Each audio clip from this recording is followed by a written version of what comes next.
Hello everyone, how are you all doing? I hope all of you are doing great. So as you all know, we are covering chapters from class 7th new NCERT of Social Science, Exploring Society, India and Beyond. So इसके हम theme D को start करने वाले हैं जिसका नाम है governance and democracy. इसका चैप्टर 1 यानी सीक्वेंस में देखें तो chapter number 9 from the rulers to the ruled types of government, ये वाला चैप्टर हम देखने वाले हैं। थीम डी का चैप्टर नंबर 9 इसका पार्ट 1 है। सो ये कंटेंट शीट देख लीजिए, इसमें हम थीम ए के तीनों चैप्टर कवर कर चुके हैं।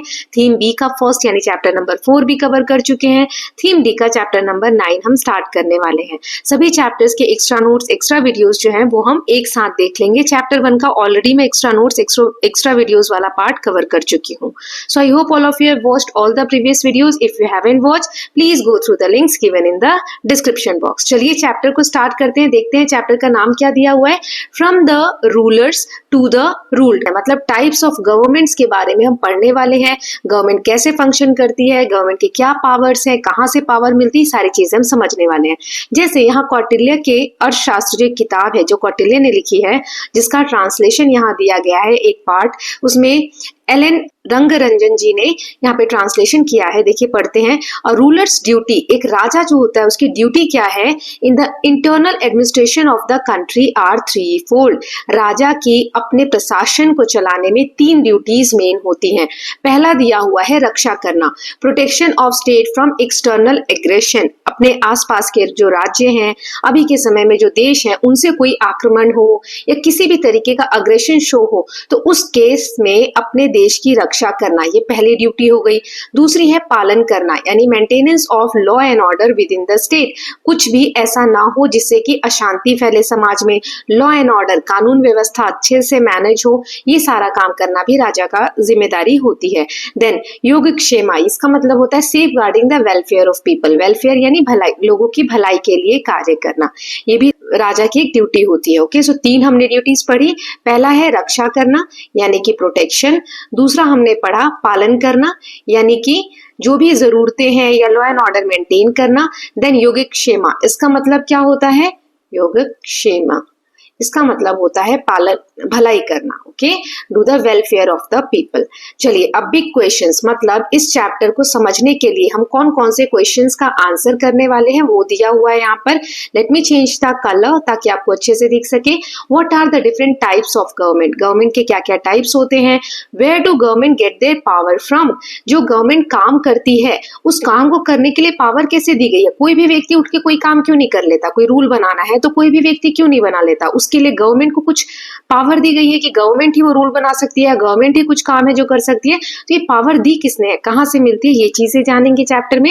Then how does a country's government interact with the people, जो हमारे देश की सरकार है, गवर्नमेंट है, वो कैसे इंटरैक्ट करती है। इंटरैक्ट करना मतलब बातचीत करना या किसी भी तरीके से लोगों से सरकार कैसे मिलती जुलती है, कैसे इंटरैक्ट करती है, वो बताएंगे इस चैप्टर में, पढ़ेंगे हम लोग। Why does democracy matter, democracy क्या होता है, क्यों मैटर करती है, ये सारी चीजें जानने वाले। ओके, सो चलिए चैप्टर को स्टार्ट करते हैं और अच्छे से इस चैप्टर को हम समझेंगे। ठीक है, तो पहला क्वेश्चन है इसमें, व्हाट इज गवर्नमेंट। इसका आंसर देंगे कि गवर्नमेंट होती क्या है, इसके फंक्शन क्या क्या होते हैं। सो यहाँ पर हमें कुछ चीजें दी गई हैं जो हमने ग्रेड 6 में पढ़ा था, है ना। So in grade 6 we learn what government is. हमने थोड़ा सा देखा था क्लास 6 में कि गवर्नमेंट होता क्या है या होती क्या है। Explore some of its roles, उसके कुछ रोल्स के बारे में पढ़े थे।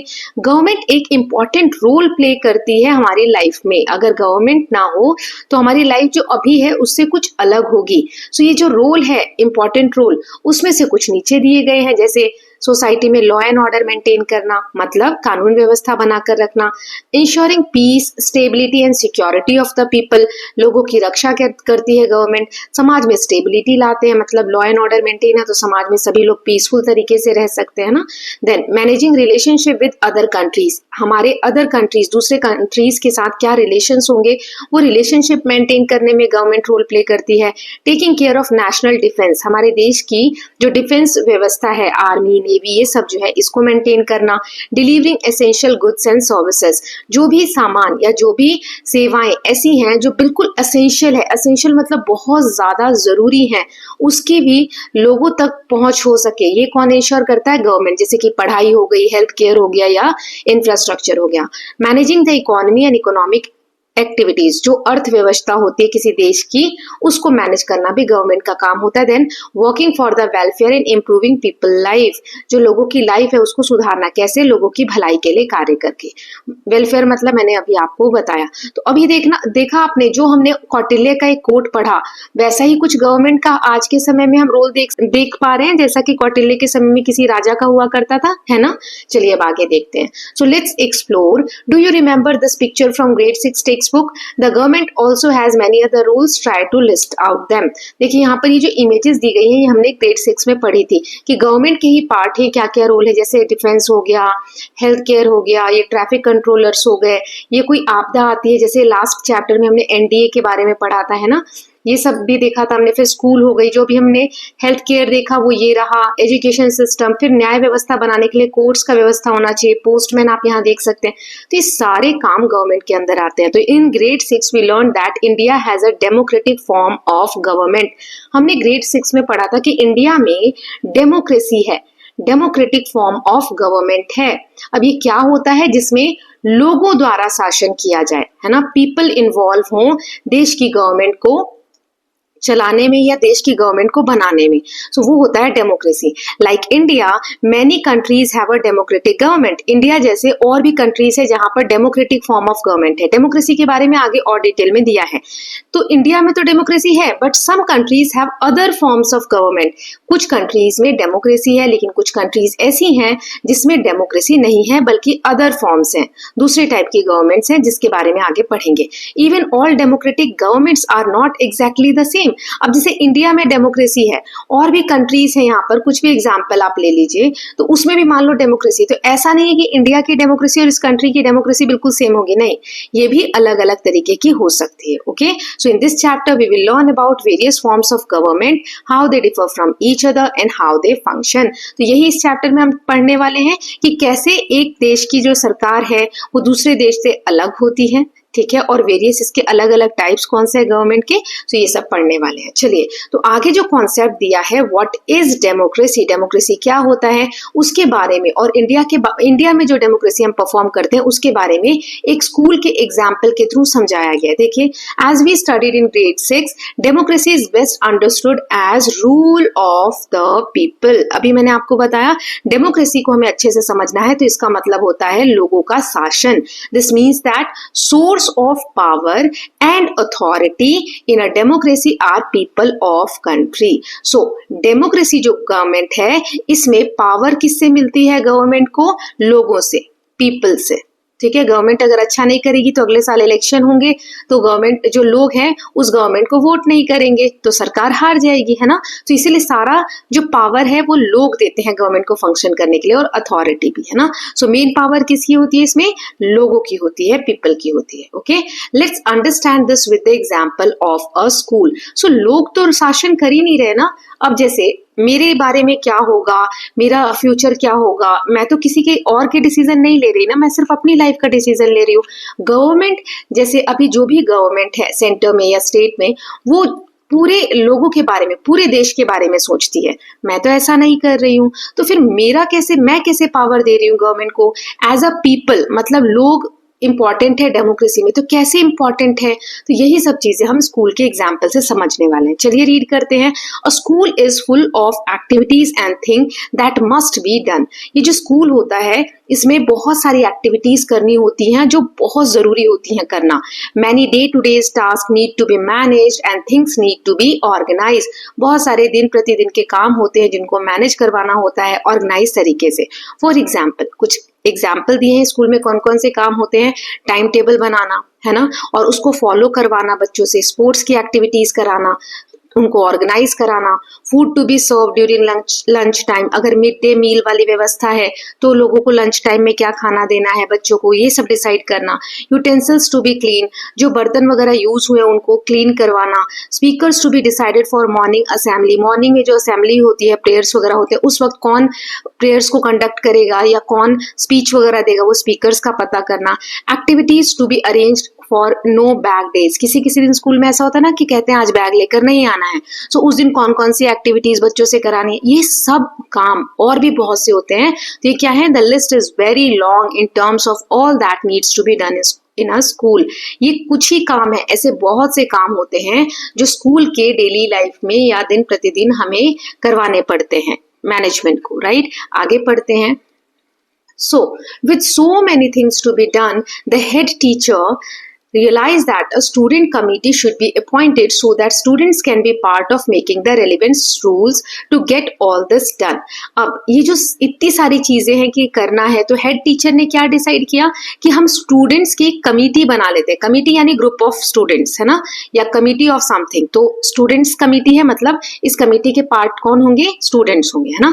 तो हेड टीचर ने डिसाइड किया कि स्टूडेंट की कमिटी बना लेंगे और उन्हें अपॉइंट करेंगे सो दैट स्टूडेंट्स जानते हैं कि उनकी क्लास में क्या जरूरी है या उनके आसपास क्या चल रहा है। तो वो रेलिवेंट रूल्स बनाने में हेल्प करेंगे, है ना, कि जो सही रूल्स है वही बन सके। Then help in implementation of the rule.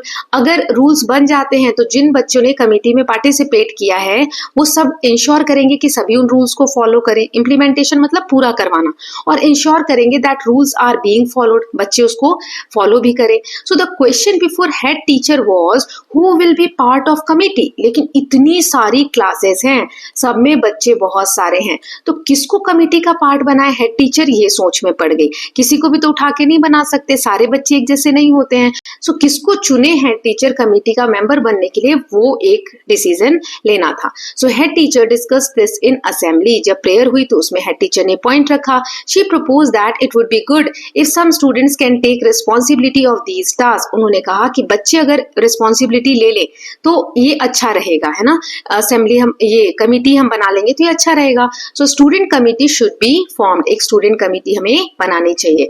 Hearing this the students got excited and started arguing. अब जैसे ही टीचर ने कहा कि स्टूडेंट कमिटी बनानी है और आप लोग डिसाइड कर लीजिए कि कौन इसके मेंबर बनेंगे, तो ये सुनते ही सारे बच्चे बहुत एक्साइटेड हो गए और उन्होंने आर्ग्यू करना यानी डिस्कशन करना शुरू कर दिया। तो सबसे पहले नगमा ने कहा जो ग्रेड 12 के बच्चे हैं ना, वो सबसे ज्यादा सीनियर हैं, सो उनको रिस्पॉन्सिबिलिटी दे देनी चाहिए। तो शोभा बोलती है लेकिन उनका तो स्कूल खत्म हो जाएगा कुछ महीनों में, क्योंकि अब स्कूल की एग्जाम होने वाली है उनकी, उसके बाद तो कॉलेज में चले जाएंगे, तो फिर उनको बनाकर कमेटी का मेंबर क्या फायदा, वो रहेंगे ही नहीं स्कूल में। तो शोभा ने कहा कि ग्रेड 11 के बच्चों को बनाना चाहिए।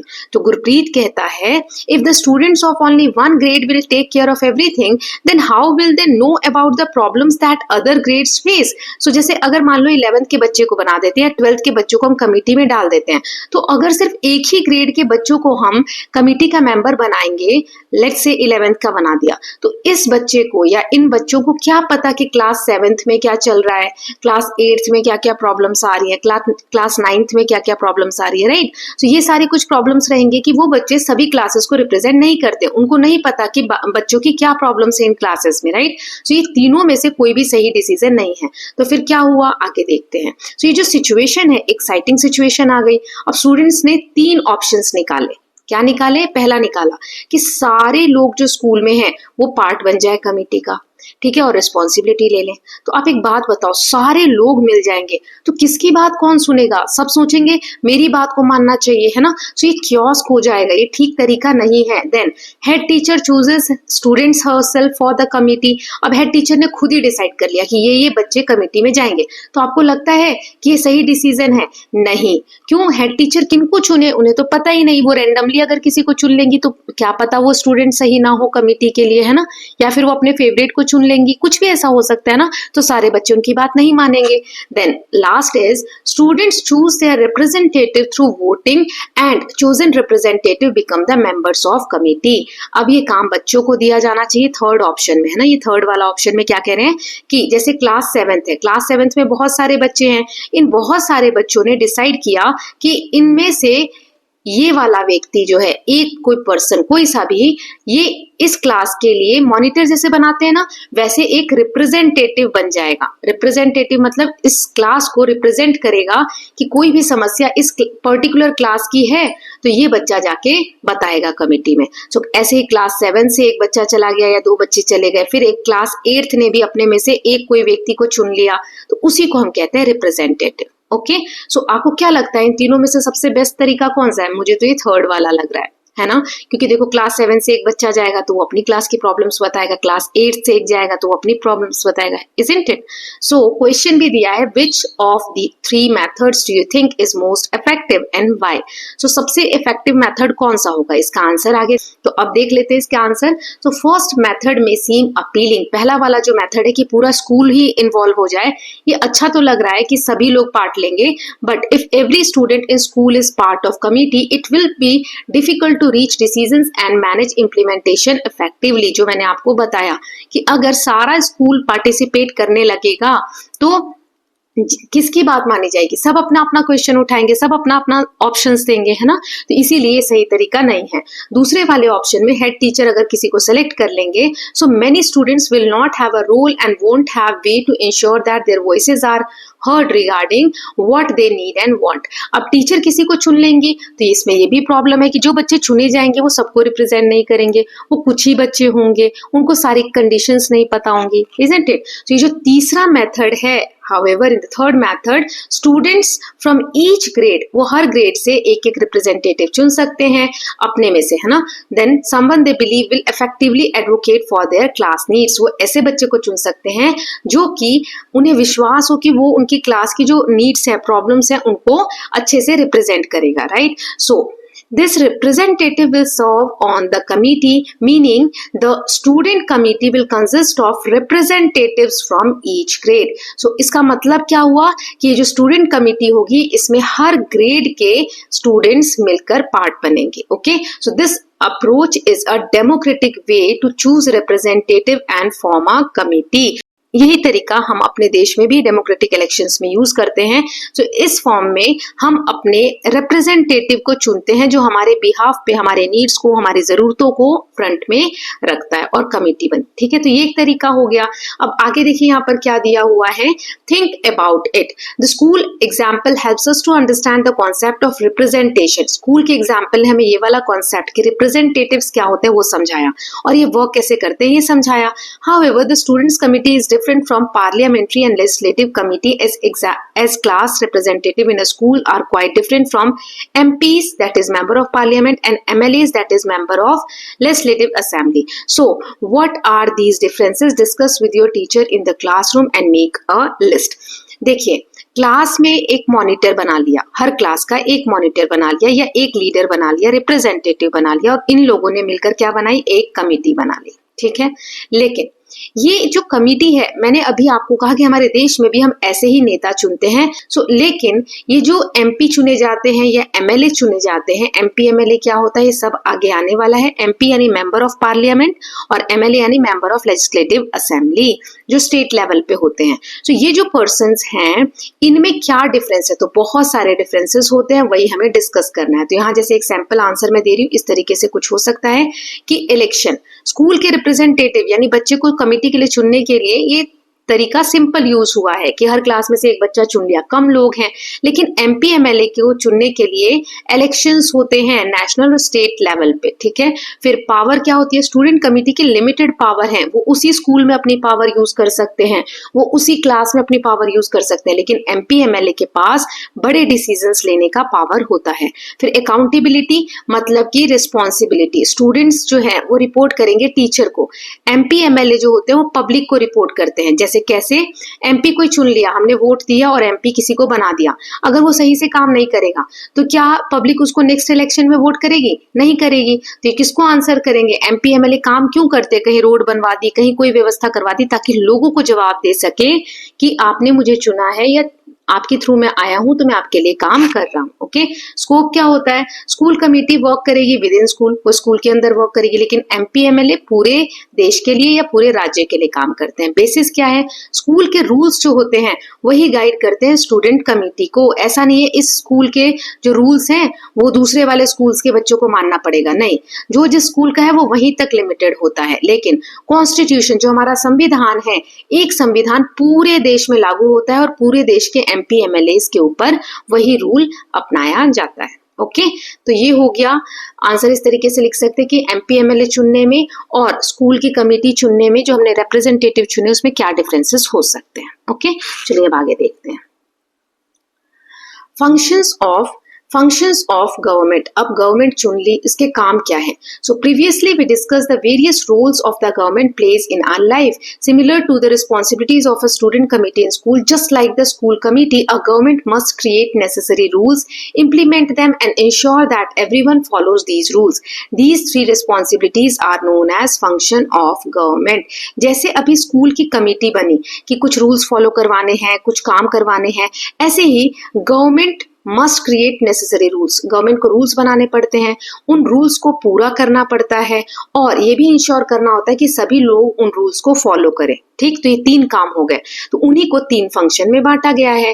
पहला है लेजिस्लेटिव. लेजिस्लेटिव मतलब क्रिएशन ऑफ रूल्स, लॉ बनाने के प्रोसेस को. लेजिस्लेटिव यानी लॉ मेकिंग, कानून बनाना. सो इस लॉ मेकिंग में क्या होता है? Rules serve as the framework for running the country. जो रूल्स बनाए जाते हैं ये हमारे देश को रन करने में, देश की कानून व्यवस्था सारी चीजें चलने में मदद मिलती है. अब दूसरा आता है इम्प्लीमेंटेशन. रूल तो बना लिया, पूरे देश में लागू करवाना है ना. सो ये जो रूल्स है एडमिनिस्ट्रेशन में लागू हों, तो उसको हम बोलते हैं एग्जीक्यूटिव, मतलब एग्जीक्यूट करना फंक्शन को. और तीसरा, रूल सही से फॉलो हो रहे हैं कि नहीं, ये इंश्योर करने के लिए कि रूल फॉलो हो रहे हैं कि नहीं, इसको हम कहते हैं जुडिशियल फंक्शन. अगर कोई फॉलो नहीं करता है तो हम एक्शन लेते हैं, कोर्ट वगैरह जाते हैं ना. सो गवर्नमेंट के कौन से तीन इंपॉर्टेंट रोल हैं, हमने तीनों पढ़ लिए. लेजिस्लेटिव फंक्शन यानी लॉ बनाना, एग्जीक्यूटिव फंक्शन यानी एग्जीक्यूट करना, एंड जुडिशियल फंक्शन यानी लोग फॉलो कर रहे हैं कि नहीं वो देखना. ओके, तो ये तीन इंपॉर्टेंट फंक्शन है. अब डेमोक्रेसी आखिर होता क्या है? मैंने आपको बताया लोगों का शासन. So democracy is defined as rule of the people. लोगों के शासन को डेमोक्रेसी कहते हैं. This means that similar to the third method, ये जो मैंने थर्ड मेथड बताया जिसमें हर ग्रेड के बच्चे, हर क्लास के बच्चे अपने एक रिप्रेजेंटेटिव को चुन रहे हैं, तो जैसा थर्ड मेथड में होता है electing representative in school, democracy में लोग इलेक्ट करते हैं या सिलेक्ट करते हैं अपने रिप्रेजेंटेटिव को टू गवर्न देम. अब जैसे मैं किसी राज्य में रहती हूँ, उस राज्य के छोटे से किसी डिस्ट्रिक्ट में रहूंगी मैं, तो यहाँ पर इलेक्शन होंगे, तो इस एरिया को रिप्रेजेंट करने के लिए कोई एक हम पॉलिटिशियन को चुनते हैं, है ना. तो यही पॉलिटिशियन क्या है, हमारा रिप्रेजेंटेटिव हो गया, मतलब इस एरिया का रिप्रेजेंटेटिव हो गया. ऐसे ही इस एरिया का कोई दूसरा रिप्रेजेंटेटिव होगा, इस एरिया का कोई दूसरा रिप्रेजेंटेटिव होगा, है ना.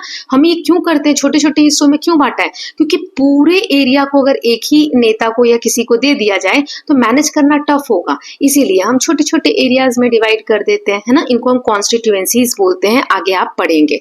सो however not every country uses same method of choosing these representative.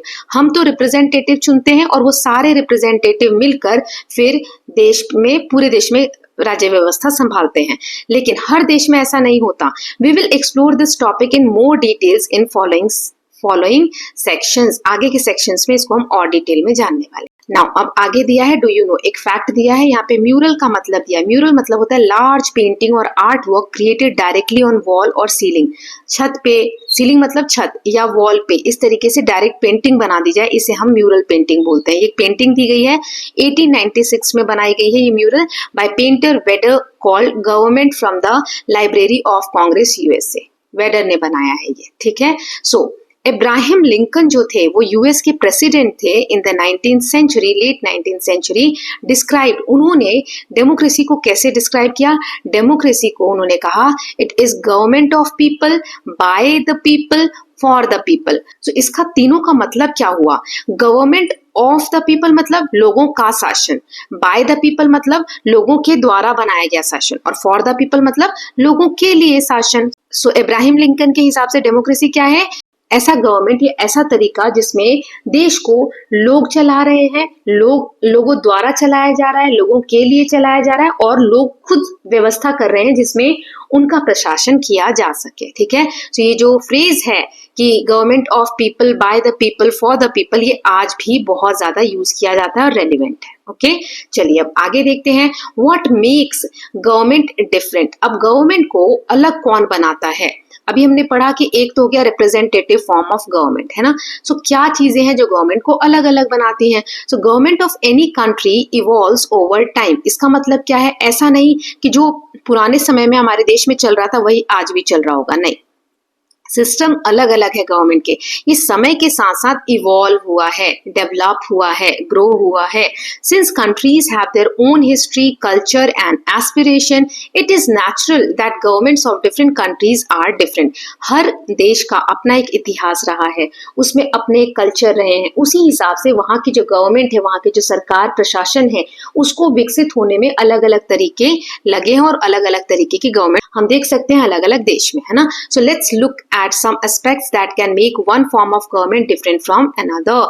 अब हम ऐसे एस्पेक्ट्स, ऐसे पहलू देखेंगे जो एक सरकार को दूसरे तरीके की सरकार से अलग बनाते हैं. These differences will come clear when we look at various types of government later in the chapter. ये जो differences हम पढ़ने वाले हैं, अंतर जो हम पढ़ने वाले हैं, ये और अच्छे से हमें clear हो जाएंगे जब हम types of government इसी chapter के आगे वाले हिस्से में पढ़ेंगे. Okay? की डिफरेंसेस बिटवीन गवर्नमेंट में क्या क्या डिफरेंसेस है. सबसे पहले दिया है who gets to decide that this is the government. कौन डिसाइड करेगा कि गवर्नमेंट कौन है. ऐसा थोड़ी किसी को भी मैं बोल दूं कि ये गवर्नमेंट है तो आप मानेंगे क्या, नहीं मानेंगे. तो ऐसा क्या होता है कि एक ही व्यक्ति को पूरा देश मान लेता है कि ये गवर्नमेंट है. तो ये एक क्वेश्चन है. So who gets to decide that this is the government. So this is the most basic difference across many types of government. Government का टाइप कैसा होगा, ये एक इस क्वेश्चन को आंसर करके हम पता कर सकते हैं कि गवर्नमेंट को चुन कौन रहा है.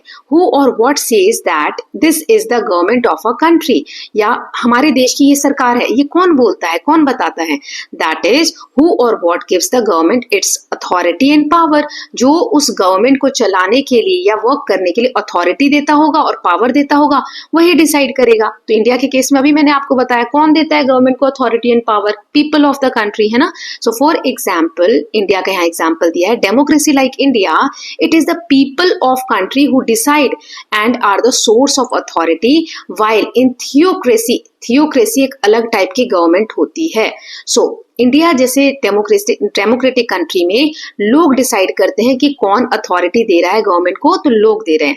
लेकिन एक और फॉर्म ऑफ गवर्नमेंट दिया है थियोक्रेसी. इसमें क्या होता है, source of authority is religious believes and head of the religious institution. जो धर्म है, धर्म के हिसाब से वहां पर रूल चलता है. ठीक है, जहां पर थियोक्रेसी होगी वहां पे धर्म कौन सा है, उसके जो रूल्स होंगे वो फॉलो किए जाएंगे. ओके, सो ये इंपॉर्टेंट डिफरेंस हो गया डेमोक्रेसी में और थियोक्रेसी में, है ना. Please note it down, democracy versus theocracy. अब इसमें क्या डिफरेंस हो गया कि डेमोक्रेसी में पीपल डिसाइड करते हैं अथॉरिटी एंड पावर, और थियोक्रेसी में रिलीजियस बिलीफ या रिलीजियस इंस्टीट्यूशंस. ठीक है, धर्म. Now second is how is government formed. अब लोगों ने डिसाइड कर लिया कि गवर्नमेंट बनानी है, लेकिन ये गवर्नमेंट फॉर्म कैसे होता है, बनता कैसे. So in a democracy a government is formed usually through some kind of election. जो भी डेमोक्रेसी होगी, जैसे इंडिया में भी इलेक्शंस होते हैं, तो वहां पर गवर्नमेंट को चुनने के लिए किसी न किसी तरीके से इलेक्शन किए जाते हैं. While in kingdoms which have kings और queens the kind that you have read about in other chapters, usually someone from within the family continues to rule and decide how government will be set up. There are other ways of forming government and even in democracy there can be different kinds of election. अब देखिए, इसमें 3 चीजें दी गई हैं. इस पूरे को मैं इरेज कर रही हूँ. साथ के साथ आप कोशिश करिए कि छोटे छोटे नोट्स भी बनाते चले ताकि आपको चीजें याद हो. हम सुनते हैं तो हमारा आधा ध्यान कभी कभी इधर उधर हो जाता है, चीजें हम भूलने लगते हैं. इसीलिए ध्यान से आप लोग नोट्स भी बनाते चलिए, कुछ ना कुछ लिखते रहना चाहिए. ठीक है, तो देखिए यहाँ पर क्या दिया है. जो डेमोक्रेसी होती है ना, उसमें गवर्नमेंट कौन बनाते हैं, तो कुछ ना कुछ इलेक्शंस के थ्रू बनाए जाते हैं.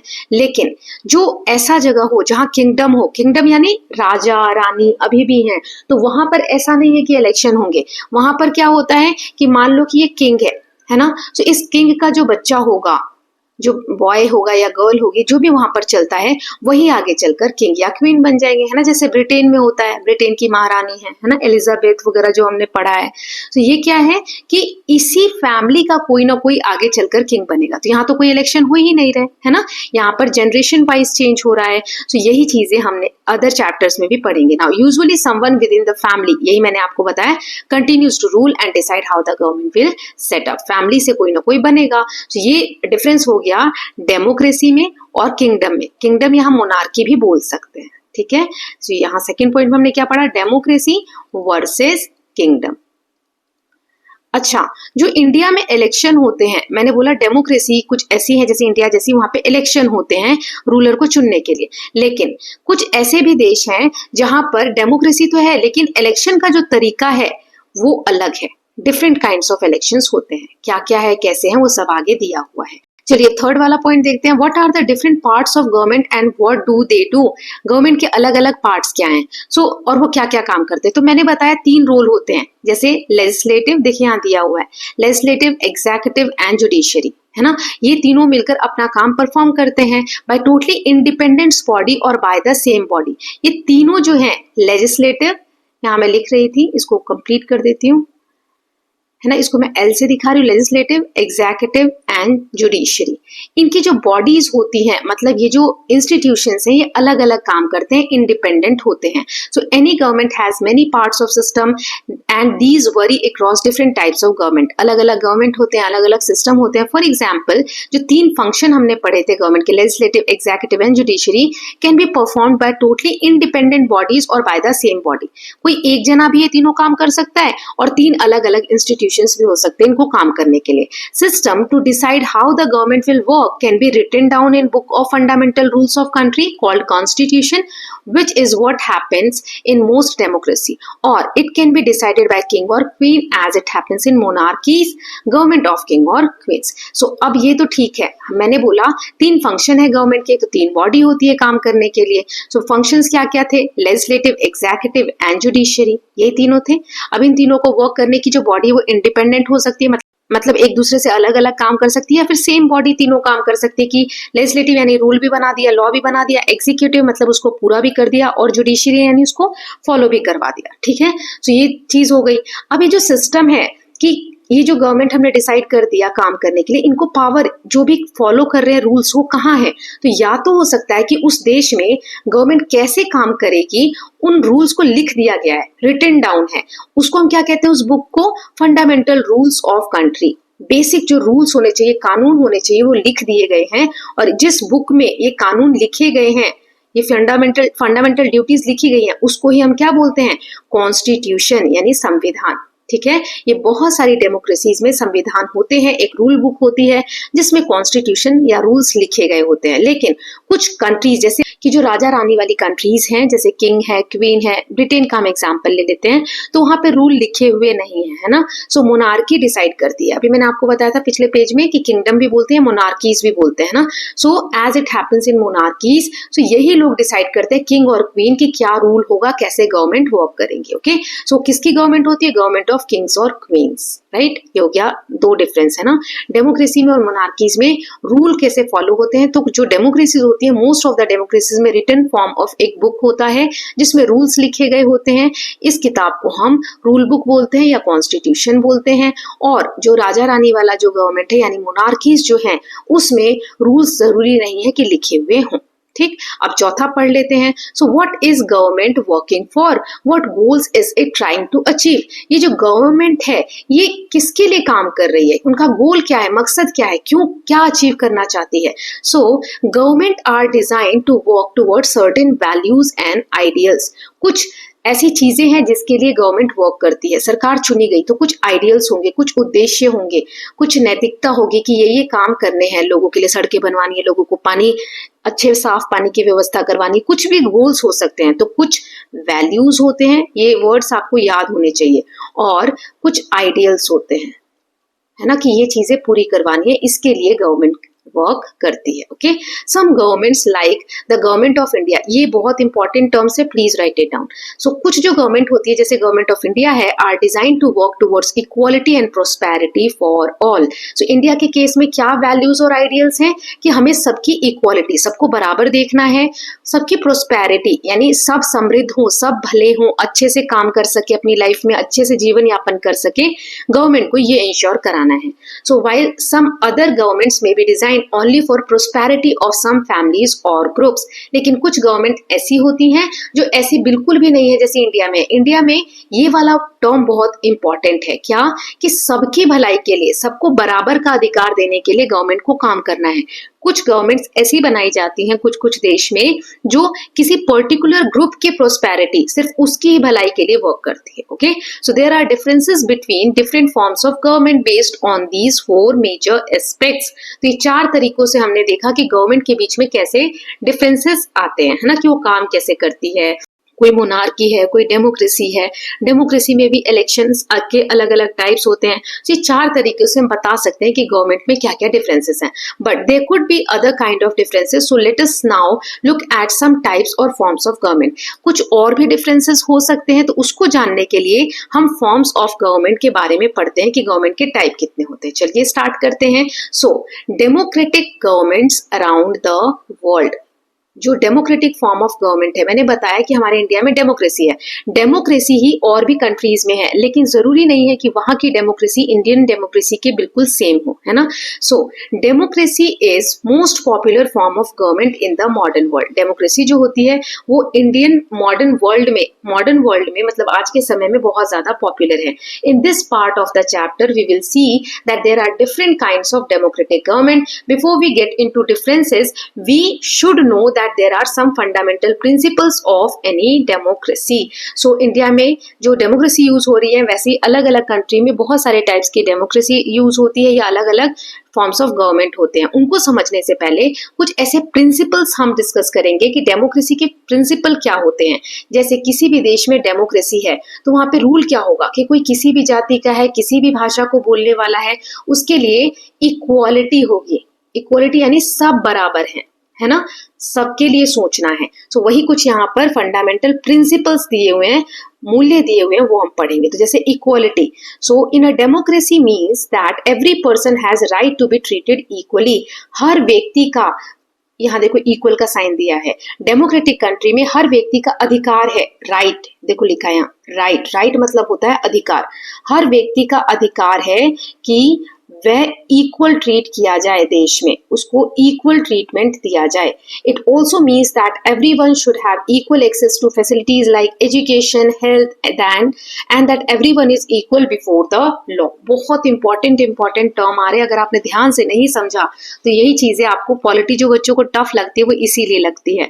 इक्वालिटी में क्या देखा, डेमोक्रेसी का मतलब होता है कि हर पर्सन के पास राइट है कि उसको इक्वली ट्रीट किया जाए।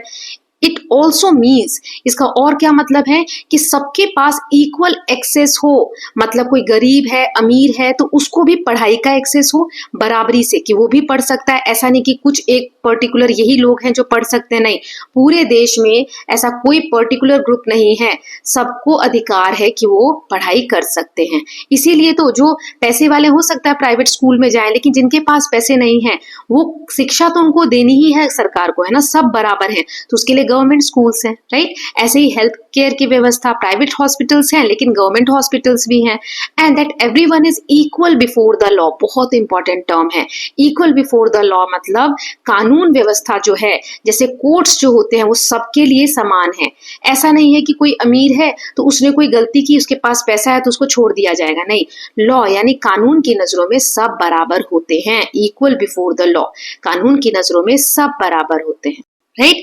अब सेकेंड थिंग, फ्रीडम यानी आजादी। So freedom in democracy means that citizens have right, फिर से अधिकार, है ना, राइट मतलब होता है अधिकार, to make their own choices and express their opinion.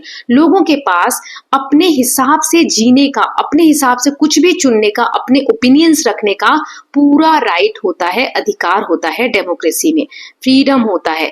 आपको आजादी है, आपको जिस तरीके के कपड़े पहनने आप पहन सकते हैं, जैसा खाना खाना है आप खा सकते हैं, जहां घूमना है आप घूम सकते हैं, जो विचार अपने प्रकट करने हैं, जो बात रखनी है वो आप रख सकते हैं। यही डेमोक्रेसी होता है कि आपको आजादी है, आपको छूट है, ये आपका अधिकार है कि आप अपनी चॉइसेस को रख सकते हैं, अपने ओपिनियंस के हिसाब से जी सकते हैं। सकते हैं। ओके, नाउ तीसरा प्रिंसिपल क्या है?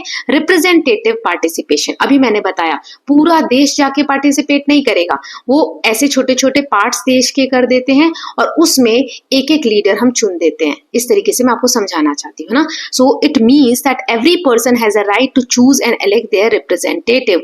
तो हम जितने भी इस सर्कल में लोग हैं, जितने भी इस सर्कल में लोग हैं, जितने भी लोग इस कंट्री में हैं, सबको अधिकार है कि वो अपने रिप्रेजेंटेटिव को चुन सके। ठीक है, जैसे एक क्लास 7th में अगर कोई हम मॉनिटर बना रहे हैं तो ऐसा नहीं कि कोई एक व्यक्ति बोल देगा कि अरे इस बच्चे को बनाओ और वो बन जाएगा, नहीं, पूरी क्लास सहमत होनी चाहिए। वही चीज यहाँ पर समझाई गई है। This is done through the process of election. इसीलिए सभी लोग पार्टिसिपेट करते हैं, इलेक्शन होता है, उसमें जो जीतता है वही नेता बनता है।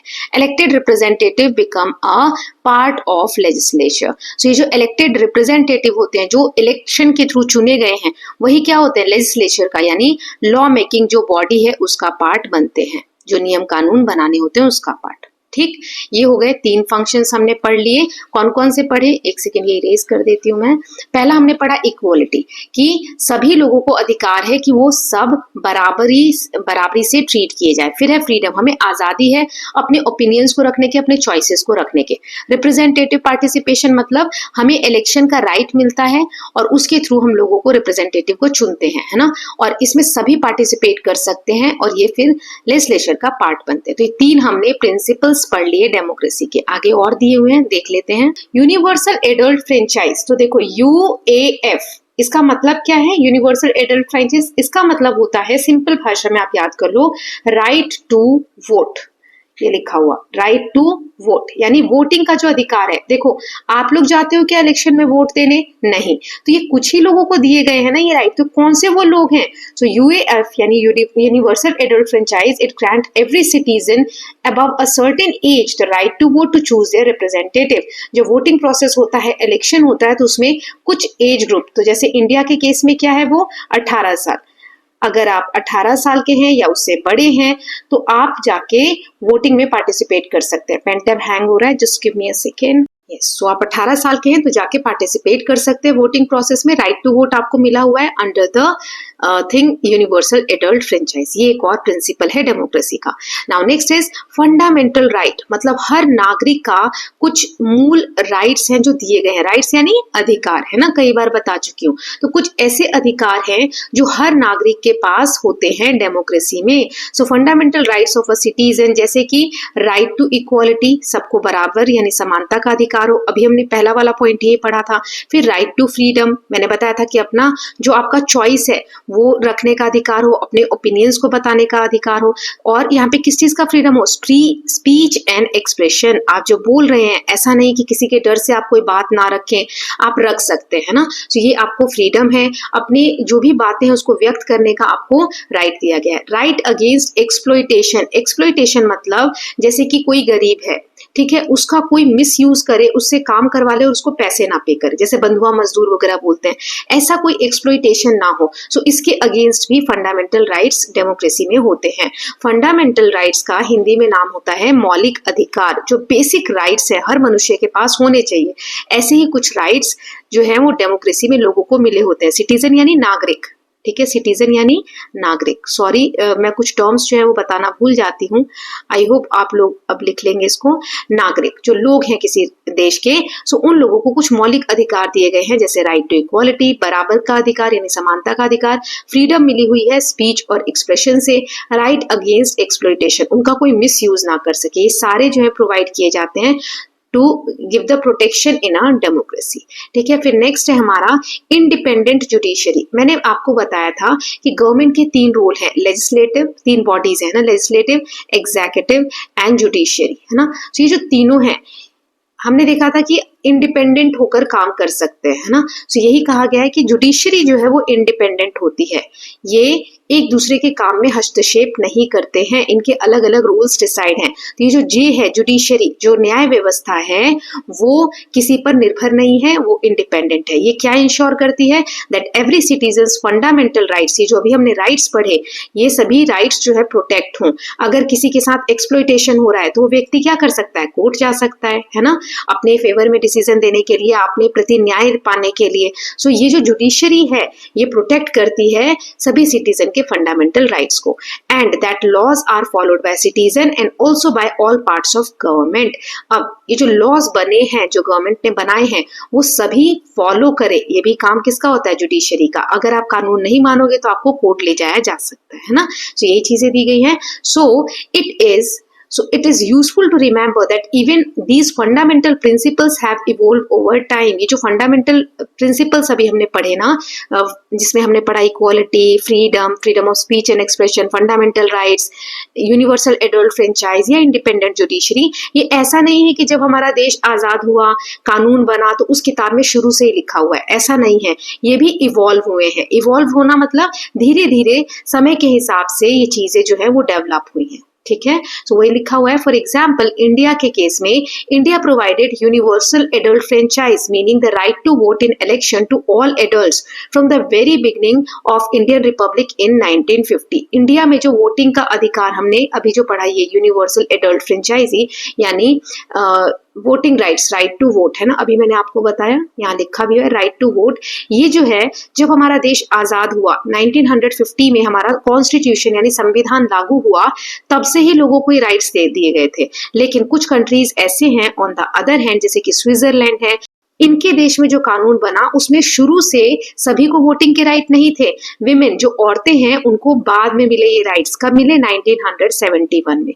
सो ऐसा नहीं है कि हर देश में ये जो राइट टू वोट है या यूनिवर्सल एडल्ट फ्रेंचाइजी है ये शुरू से ही सेम था। नहीं, इंडिया के केस में जब हम आजाद हुए, रिपब्लिक यानी वो देश जहां पर head of the country is president, मतलब कोई राजा देश को नहीं चला रहा है, बल्कि वहां कॉन्स्टिट्यूशन वहां पे इंपॉर्टेंट रोल प्ले करता है।